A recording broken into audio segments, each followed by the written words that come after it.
good morning. Ayan, galing kami sa pagka-carpool. Huwag nyo kami isusumbong ha, bawal kasi yun. Ayun, yung kinikita namin sa carpool, binibili namin ng grocery, tapos pinamimigay namin. Ayun nga, nakita namin si nanay sa may bareto, naglalakad siya, nadaanan namin siya. Para siyang may hinahanap, tapos yun nga. Nilapitan ko siya, tinanong ko siya kung, ay, pwede ba kita i-video? Okay lang ba sa'yo? Sabi ko, nagbibigay kasi ako ng grocery. Sabi ko sa kanya. Ayun nga, tapos sabi niya, oo, okay naman, sabi niya. Tapos tinanong ko siya, bakit siya malungkot? Sabi ko, anong hinahanap mo? Kasi kanina ka pa namin sinusundan. Sabi niya ganun sa akin, naghahanap daw siya ng kalakal. Malungkot siya kasi, malinis daw, wala daw basura. Ayun, nalungkot nga siya dahil walang basura. Eh, yun, kinausap natin si nanay, tinanong ko siya kung meron ba siyang anak. Sabi niya, wala daw, pero meron siyang asawa na matay na daw. Sabi ko, saan ka nakatira, Nay?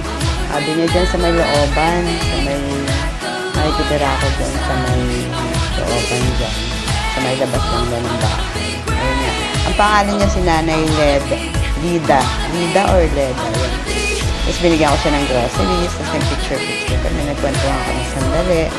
Tapos, yun nga, sabi niya, salamat daw, dahil malaking tulong daw yung kanya. Ayun nga mga ka-road trip,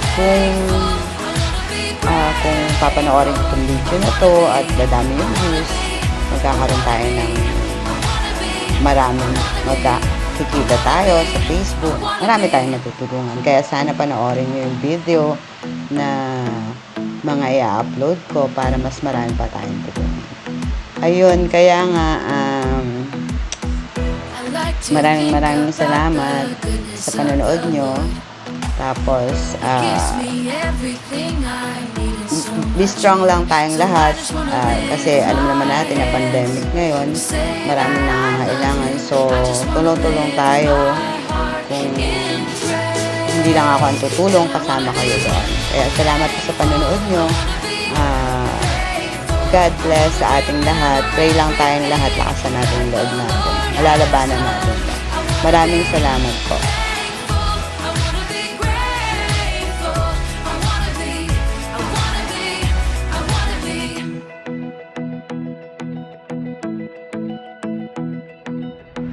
I like to think about the goodness of the Lord.